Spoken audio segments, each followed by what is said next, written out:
वो ही है, तो अपने आप को वो शी में कन्वर्ट करवाने के लिए जो है ना वो कर देते हैं, अइयाँ हो जाते हैं।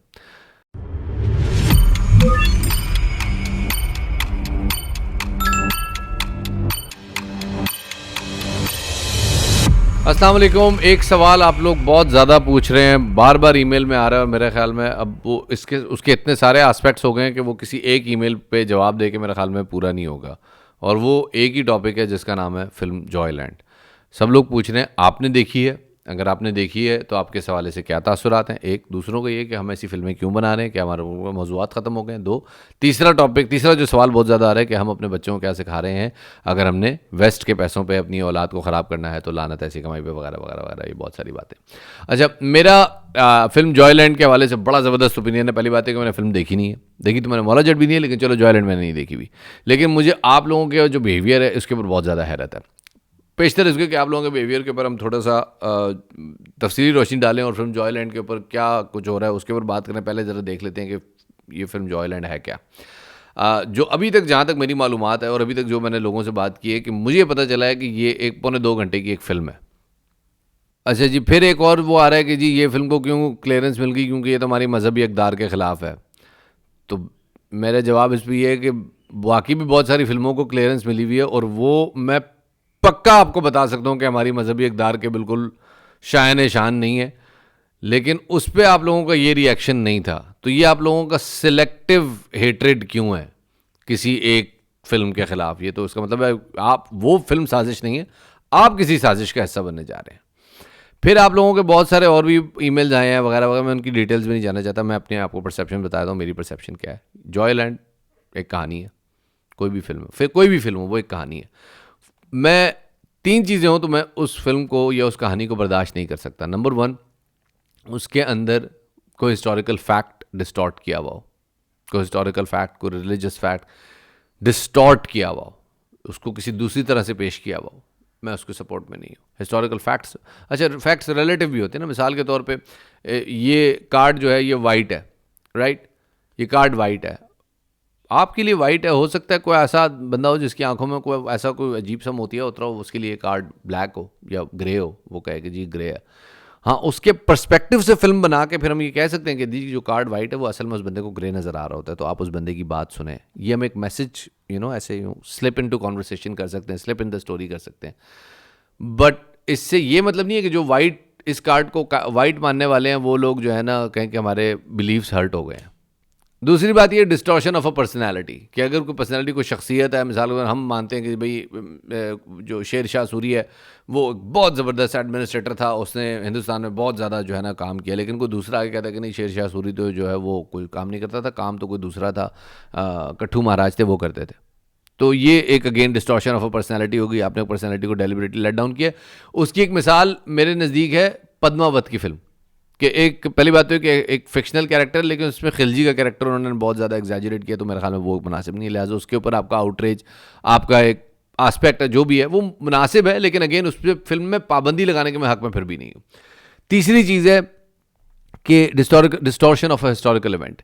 एक इवेंट हुआ है हिस्ट्री में, मिसाल के तौर पे 65 की लड़ाई हुई है। 65 की लड़ाई में हमारे जी जो जवानों ने जो है ना भारत के टैंकों का मुकाबला किया। आप कहें नहीं जी भारत के टैंकों का नहीं, वो तो इटली के टैंक थे, इटली के टैंकों का मुकाबला किया। तो ये एक हिस्टोरिकल इवेंट की डिस्टॉर्शन है। फिर मैं माइक को क्यों टच करूँ? तो ये एक हिस्टोरिकल इवेंट की डिस्टॉर्शन है, हम इसको नहीं मानते, राइट। हम इस पर कहते हैं कि यार इतना आप फिल्म को ना करें कि जो चीज़ें जो हैं वो कहें, या तो आप फिल्म को फिक्शनल डिक्लेयर कर दें और कहें कि जी ये totally work of N imagination है, और उसके बाद फिर आप अपना जो भी कहना चाहते हैं कहें। अलबत्ता जैसे मैंने कार्ड की मिसाल दी ना, कि कार्ड जो है ये वैसे बाय द वे मेरे इलेक्ट्रिशियन का कार्ड है, कार्ड जो है वो वाइट है आपके पॉइंट ऑफ व्यू से, किसी और के पॉइंट ऑफ व्यू से ये कार्ड ग्रे हो सकता है।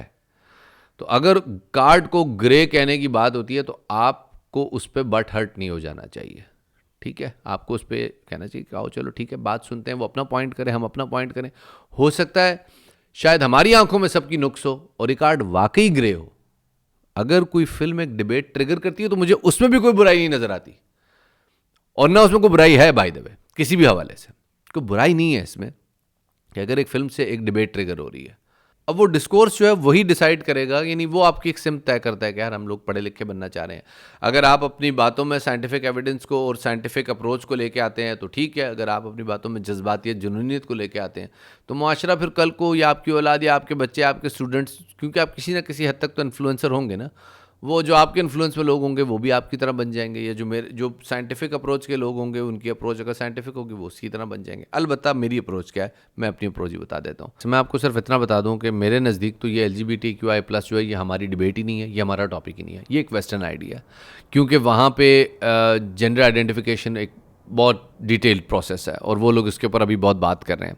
हमारे यहाँ ये एक बहुत सिंपल प्रोसेस रहा है। वो अलग बात है कि जो ख्वाजा सरा तबका है, चूंकि वो कम्युनिटी में रहते हैं, लिहाजा उन्होंने अपने आप को बहुत सारे दीगर कैटेगरीज़ में, सब कैटेगरीज़ में डिवाइड किया हुआ है और वो एक बड़ी डिटेल स्टडी है, बड़ी मज़े की स्टडी, किसी दिन उसके ऊपर बात करेंगे वैसे बाय द वे। लेकिन हमारे यहाँ जो इसके लिए एक जनरल टर्म है वो ख्वाजा सरा है।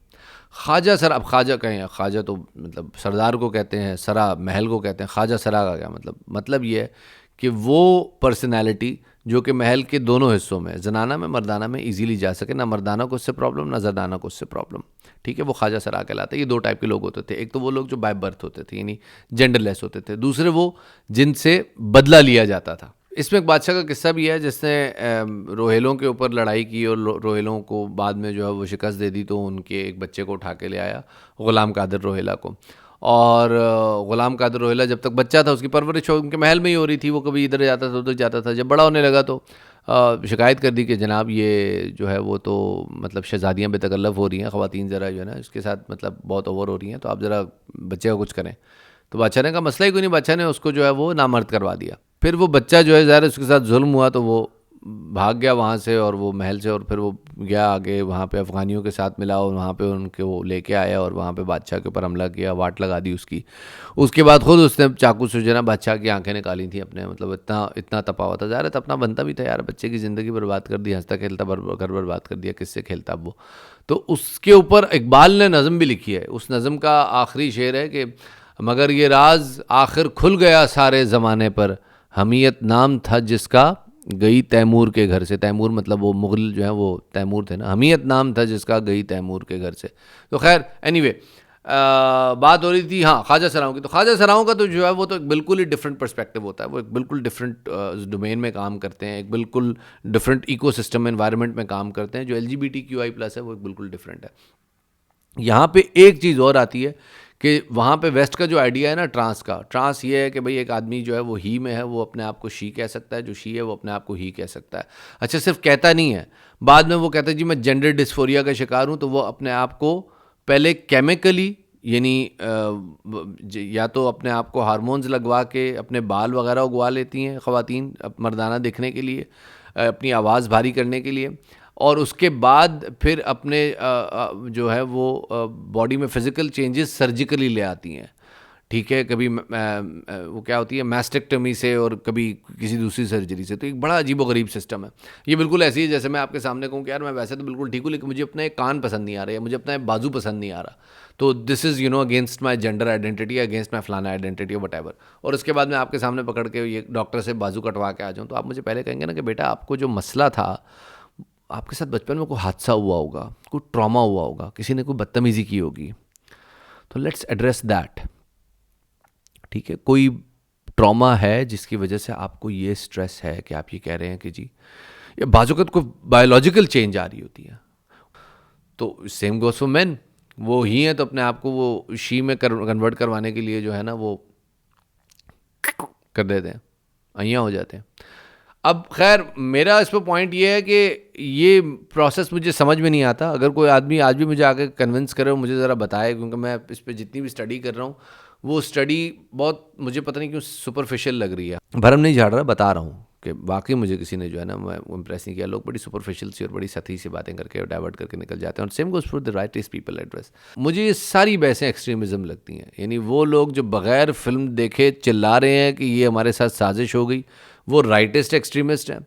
और वो लोग जो कि फ़िल्म को इतना प्रमोट कर रहे हैं, इतना ज़्यादा उसके ऊपर शोर मचा रहे हैं कि जैसे ये फ़िल्म जो है हक़ और बातिल की लड़ाई हो गई है, वो मुझे कोई लेफ़्ट के एक्सट्रीमिस्ट लग रहे हैं।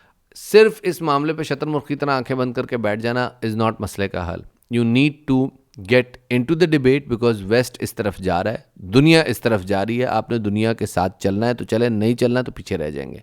पीछे रह जाएंगे तो फिर कहेंगे जी मगरब हमारे साथ साजिश कर, और मगरब कहेंगे कौन लोग हैं हमारी बात ही नहीं समझते. तो उनकी बात को समझें, उनकी बात को रिलेट करें, और मैं ही नहीं कहता कन्विंस हो जाए, लेकिन उनके आर्ग्यूमेंट के जवाब में एक और आर्ग्यूमेंट लेके आएँ कम से कम. सिर्फ ये ना कहें कि जी हम आपके जवाब आर्ग्यूमेंट के जवाब में एक ही आर्ग्यूमेंट दे सकते हैं और वो ये कि हमारा मज़हब ही कहता है. ठीक है, आप मज़हब के बिलीवर हैं अपने, आपको ये बात समझ में आती है, लेकिन जो आदमी आपके मज़हब का बिलीवर नहीं है उसको आपकी बात समझ में नहीं आती, उसको आपकी बात साइंटिफिकली समझ में आएगी. तो अपनी साइंटिफिक रिसर्च को इम्प्रूव करें.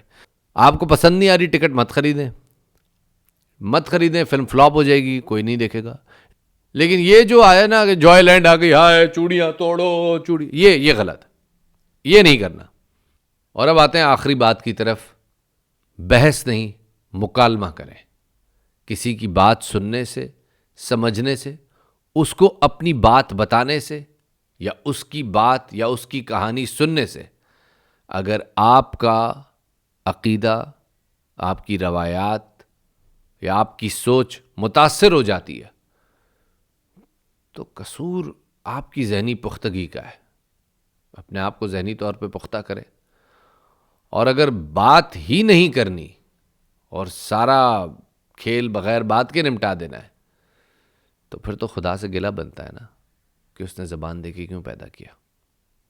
शफात अली को इजाज़त दीजिए, मिलते हैं अगले ब्रेकडाउन में. अल्लाह हाफ़िज़.